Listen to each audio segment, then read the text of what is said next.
Nintendo lawyers are busy people, aren't they? It feels like they're always getting into fights with somebody. They fight for their copyrighted intellectual properties like their lives depend on it. A sweet, innocent 10-year-old could make a Mario AMV and Nintendo will leave him crying as they blast it to pieces for daring to use Mario music. But have they always been this way? Yeah, they have. Nintendo has never been afraid to get their hands dirty in court, so get your gavels ready because we're about to look at some classic Nintendo lawsuits.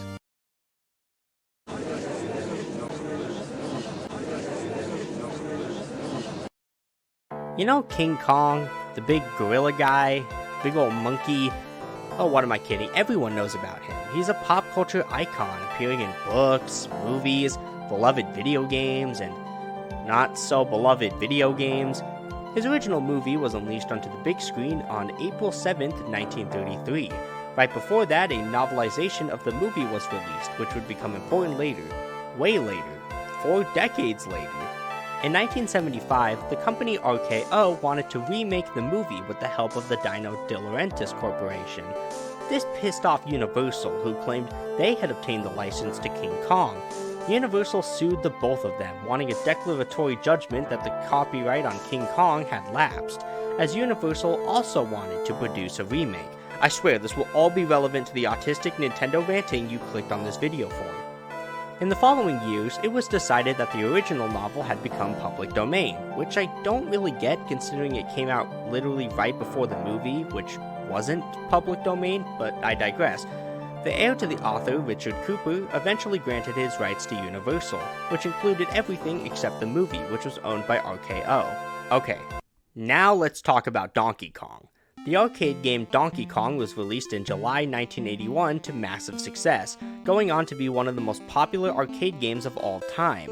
Rather than just being another Space Invaders or Pac-Man clone, which was the style at the time, this was a game featuring unique climbing mechanics and platforming over obstacles, all in the form of an addictive challenge. And others began to take notice of the game's success. Enter O.R. Risman, president of Tiger Electronics Toys Inc., the creators of those infamously awful LCD games. After seeing Donkey Kong at an arcade, he decided he wanted to create something similar. That September, they received the exclusive license to make King Kong games from Universal. The gaming company Coleco received the official license from Nintendo to create home ports of Donkey Kong for their own system, the ColecoVision, as well as rival systems like the Atari 2600 and the Intellivision, which may be why the Coleco version looks like this, while the Atari version looks like this. The animation company Ruby Spears got permission to create a Donkey Kong television show that you just learned about this sentence ago. Over the years, other companies would get licenses to create things like a board game and even a Donkey Kong cereal. Everything was going well for Nintendo.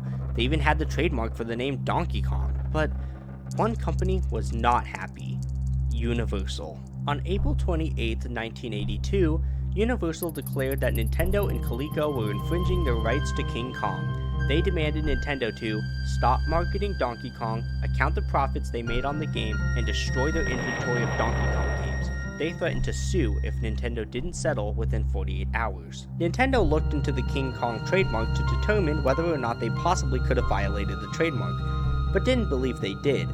Coleco and Universal settled, but Nintendo was not having it. Meanwhile, Tiger Electronics' King Kong game was looking more and more similar to Donkey Kong, and it seems like Universal were getting nervous this would affect the upcoming lawsuit, so they terminated Tiger's license, but eventually said they'd reconsider it if they altered the game to be less similar to Donkey Kong. The game was altered and it was released in early June 1982. Later that June, Universal sued Nintendo, alleging that Donkey Kong's name, character, and story suggest that they are officially connected to King Kong. They also claimed Nintendo was diluting their trademark and was engaging in unfair competition. Diluting is a word which here means Universal alleged Donkey Kong was too similar to their King Kong trademark and would confuse consumers into believing they were connected. In the following seasons, Universal began going after Nintendo's licensees such as Atari and Ruby Spears, who agreed to give them some of the money they made. In early 1983, they sent cease and desists to companies and gave them the choice of either not marketing Donkey Kong or getting a license from Universal. Some companies refused, however. On August 8, 1983, the district court began its trial. Nintendo wanted to dismiss Universal's lawsuit, believing Universal's trademark was too vague and the term King Kong itself was too commonplace to be trademarked at all. They also stated they believed that consumers would not confuse the two properties. Universal tried to use articles from video game books and magazines, in which some state how the game is similar to King Kong, as a gotcha to prove that consumers did in fact confuse the two. They also held a survey with 150 arcades, bowling alleys, and pizzerias who had purchased Donkey Kong arcade machines, asking them if they believed that Donkey Kong was authorized by those who made the King Kong movies, with 18% saying yes. Objection! If you remember earlier in this video, you might have noticed something wrong with Universal's survey. They don't own any of the movies, so any answer to this question would be a moot point. Plus, it was Universal who was putting the idea in people's heads that the two properties may be connected. Also, Universal's King Kong trademark was called into question. While yes, the rights had been assigned to them by Cooper, the trademark lacked a secondary meaning, a phrase which here means there was no single commercial source that was associated with King Kong from consumers, meaning that it could not be trademarked.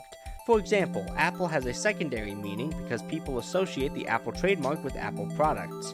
All that is to say, it was unclear if Universal had a trademark at all.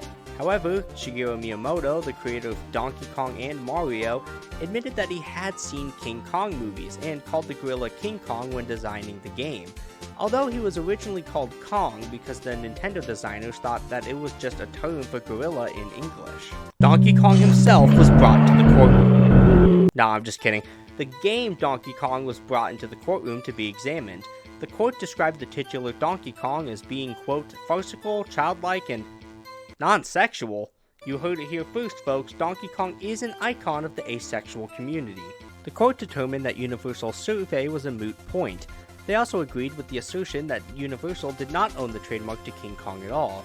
And after examining King Kong's brutal and violent nature in comparison with Donkey Kong's goofy tone and sound effects, they determined it to be more of a parody of King Kong, if anything.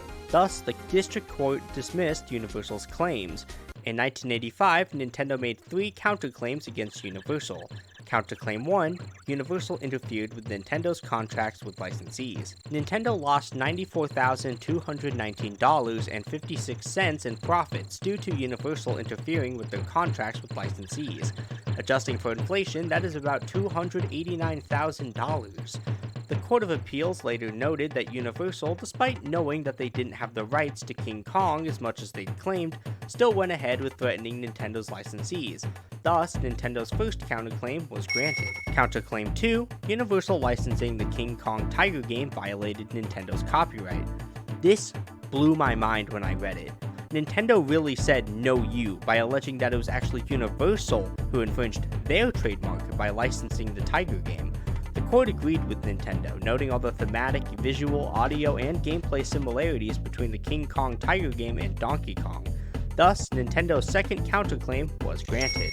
And finally, counterclaim 3, Universal didn't have the right to take the cut of the profits from the TV show and home Donkey Kong ports. Nintendo alleged that Universal breached its licenses with Coleco, Atari, and Ruby Spears since Universal took a cut of the money from them. However, the Court of Appeals ruled that Nintendo did not actually suffer from this, as all of the money gathered was taken from those companies and didn't affect Nintendo's profits. Thus, Nintendo's third and final counterclaim was denied. All of this is pretty funny in hindsight now that between the Mario movie and Super Nintendo World, Universal and Nintendo are basically best buds now.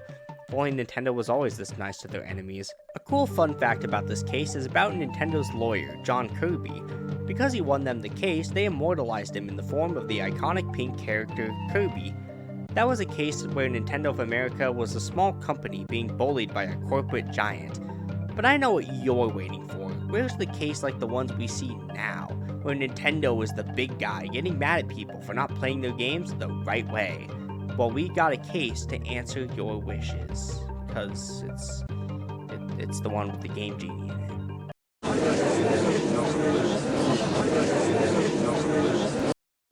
Galoob was a toy company founded in 1957 that is most famous for creating micro machines. But in the 90s, they decided to create something more modern, more hip, get into the market that all the kids were into, video games.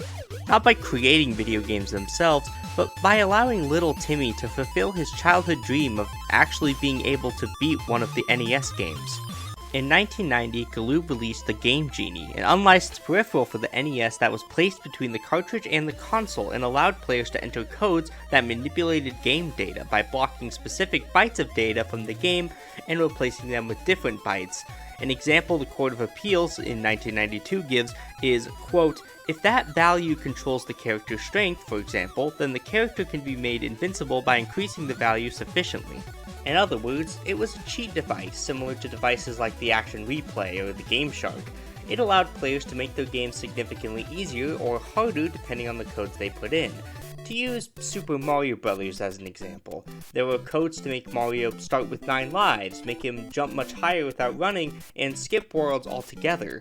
Unfortunately for Galoob, Nintendo found out about the Game Genie allowing consumers to modify their games, and, shockingly, they weren't happy about it. Because of this, on May 17, 1990, Galoob sought a declaratory injunction, a phrase which here means they wanted an immediate legal judgment, that they had the right to create, market, and sell the Game Genie. But on the 31st of May, Nintendo sued Galoob, alleging that Galoob was violating their copyright by allowing consumers to modify their cartridges. This case was similar to a previous case in which the gaming company Midway sued the defendant Arctic International for selling speed-up kits for arcade machines such as Pac-Man and Galaxian that sped up the games. The case ended with the speed-up kits being banned for sale, so Nintendo believed there was already a legal precedent set that would make this case a slam dunk. Howard Lincoln, the senior vice president of Nintendo of America at the time, stated, quote, "Galoob's product directly compromises the depth of play and challenge of Nintendo's games. Using Game Genie, Nintendo games, which now take hours to master, can be mastered in a matter of minutes without any skill whatsoever. It's clear that Nintendo didn't, and still doesn't, like when people play their games in a way that they didn't intend, to the point where I'm surprised they don't sue people for using the Minus World glitch in Super Mario Bros. They wanted vengeance. They wanted blood. Okay, not really, but they did want the Game Genie off store shelves." Nintendo believed that the Game Genie allowed players to create derivative works, a term which here means new modded versions of pre-existing NES games, which in their eyes allowed consumers to violate their copyright. They were also angry that the Game Genie allowed players to make their game easier, harder, or even potentially impossible to play.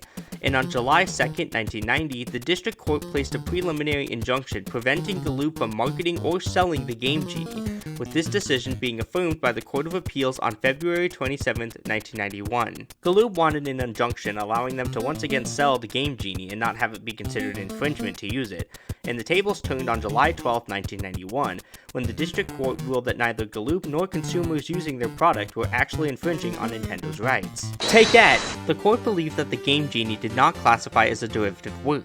They noted how Nintendo relied on the Speed Up Kit lawsuit, but also noted the differences between the two suits. In that lawsuit, the Speed Up Kits were commercial releases, meant to be played publicly, which directly affected the profits of arcade owners since players would lose the game more quickly, and more quarters would be inserted by the end of the day. Granted, I feel like that would have benefited Midway more than anything, but whatever, it was still illegal, especially since the kits were found to contain copyrighted material from the original games in their code. On the flip side, the Game Genie was meant purely for private enjoyment. It wasn't like people were going to be able to create and sell modified games, especially since its effects were temporary.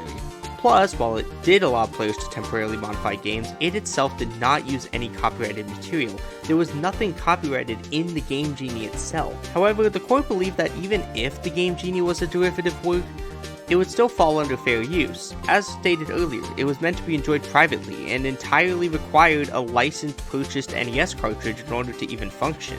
Galoob presented this video as evidence in 1992, pointing out how Nintendo claims the Game Genie changes could potentially prevent progression in the game, despite the fact that peripherals like the NES Advantage could do the same thing with features like turbo buttons, which essentially made the controller act like it was being button mashed, and slow motion, which was actually just repeatedly pausing the game. They also pointed out out that players would know that these strange effects were because of the Game Genie, not the game itself. The Court of Appeals later provided the same points as the District Court, as well as mentioning that it didn't affect Nintendo's market, especially since Nintendo didn't have any plans to sell versions of their games with modified difficulty, since consumers would likely not be interested in buying the same game, but it's harder now.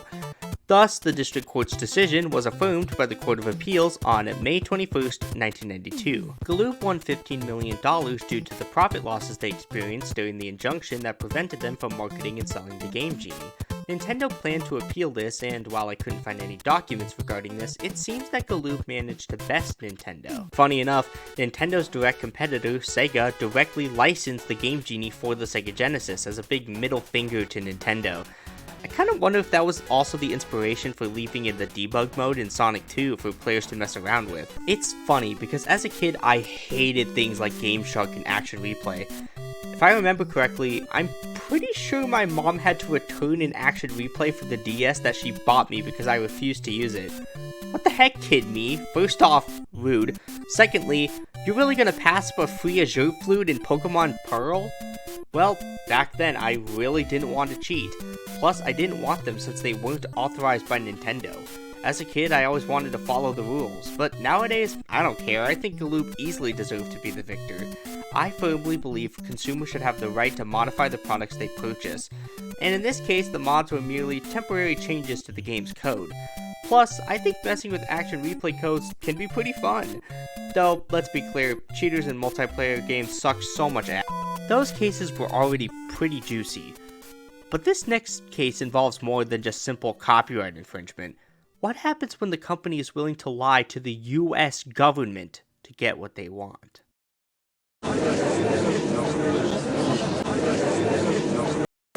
In the late 70s to early 80s, Atari was at the top of its game, selling millions of Atari 2600 units and creating many iconic arcade games.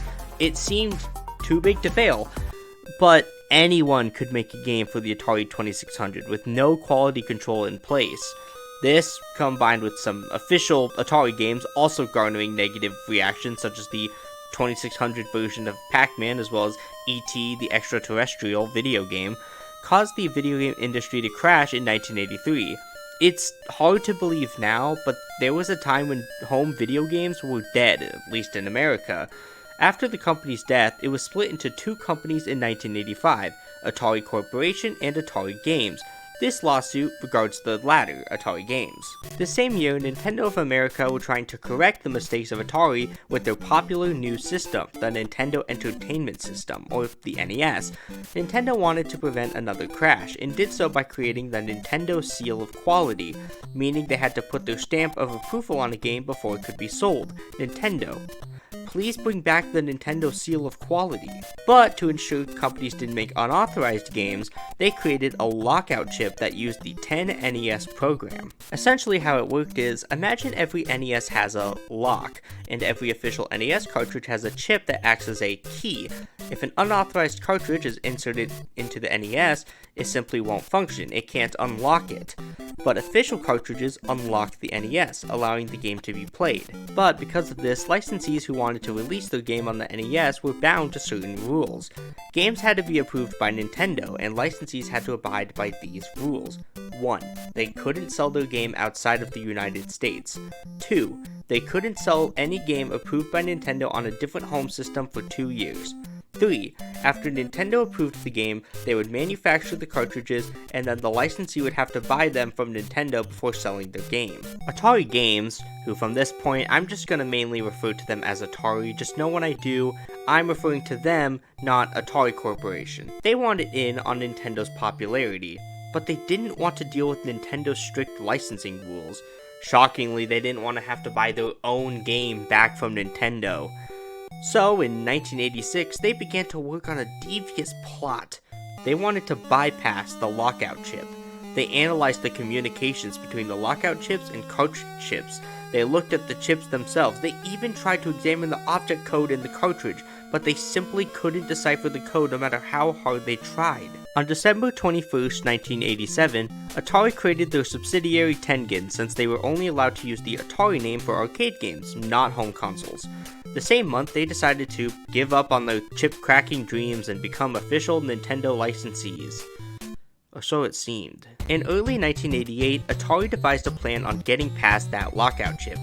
They decided to resort to crime. Their attorney traveled to Washington, D.C. and visited the U.S. Copyright Office, asking for a reproduction of the 10NES program. Atari lied to the Library of Congress, claiming they would only use it as part of defending themselves in a court case, one that didn't even exist yet. Have you processed that? Atari lied to an official U.S. government facility in order to not have to pay for NES cartridges and follow their rules. This sounds like a movie plot. This shit's real. This is real life. Through their deception, they had successfully and illegally obtained the 10NES program. They were then able to decipher the code and were then able to create their own key to the NES. That key was the Rabbit chip.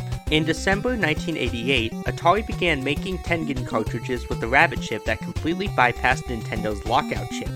They would no longer be bound to the licensing contracts with Nintendo. They could do whatever they wanted. If you're like me, I'm sure you probably thought, oh, so Nintendo sued Atari for making unlicensed cartridges. Actually, no. Strangely, Atari thought it'd be a good idea to poke the bear further and sued them. Atari sued Nintendo for that's Atari Corporation, who were also suing Nintendo for their licensing practices. Damn, Nintendo was getting into fights with everybody back then. And now. I guess some things never change. Anyways, on December 12, 1988, Atari Games sued Nintendo for $100 million, accusing them of monopolizing the gaming industry, engaging in unfair competition, and improperly using their 10NES patent. In November 1989, Nintendo countersued Atari for unfair competition, copyright infringement, patent infringement, and trade secret violations, interfering with Nintendo's contracts, as well as accusing Atari of making and selling unauthorized NES games. Atari brought up in the licensing rules that Nintendo had in the lawsuit, as evidence they were misusing copyright and trying to maintain a monopoly. They also claimed that Nintendo sent letters to retailers selling video games, threatening to sue for patent infringement if they sold unauthorized NES cartridges. The district court believed Atari's allegations that Nintendo was monopolizing the industry, and eventually placed an injunction on Nintendo, preventing them from suing Atari's customers, including retailers. However, the court went a step further and placed the same injunction on Atari and Tengen as well. Hold it! The Court of Appeals disagreed with the district court regarding Atari's allegations as well as the court's decision, and on March 7, 1990, they decided to get rid of the injunction, and while I couldn't find evidence of the exact date of the district court's decision, between 1991 and 1992, they eventually decided to grant Nintendo an injunction on Atari for copyright infringement. See, while the written code was different, the Rabbit program was functionally nearly identical to the 10NES, generating signals that were almost exactly alike. In the last case I talked about, the Game Genie was not considered a derivative work because while it was capable of modifying NES games, it itself didn't contain copyrighted material. Well, here, the Rabbit code was specifically based on the 10NES code, which contained, quote, protectable expression. Atari illegally obtaining the program was also classified as copyright infringement. As for Atari's claims that Nintendo monopolized the industry, well, over the years, both Nintendo and the gaming industry as a whole had changed. Nintendo got rid of their old licensing rule that stated that an NES game couldn't be ported to other home systems. Plus, at this point, Sega had entered the competition and stolen over half the gaming market in America, which is weird to think about now. So, I imagine that the court was probably less concerned about a potential monopoly. On September 10, 1992, the Court of Appeals agreed with the district court's decision, rejecting Atari's defense of stating that Nintendo misused their copyright, considering that Atari had literally stolen from the US Copyright Office. In June 1994, it was announced by GamePro magazine that, quote, Nintendo would receive cash payments and use of patent licenses from Atari games, end quote. And funny enough, after all that, Atari just gave up and became a proper Nintendo licensee. And that was all the court cases I had lined up for you guys today. It's crazy to see how many legal issues Nintendo's gotten into over the years. In fact, there's an entire website called suedbynintendo.com that catalogs the various legal troubles and controversies Nintendo's gotten into, and I highly recommend looking into it if you find this stuff interesting. But luckily, I think I'm set. My Mario AMV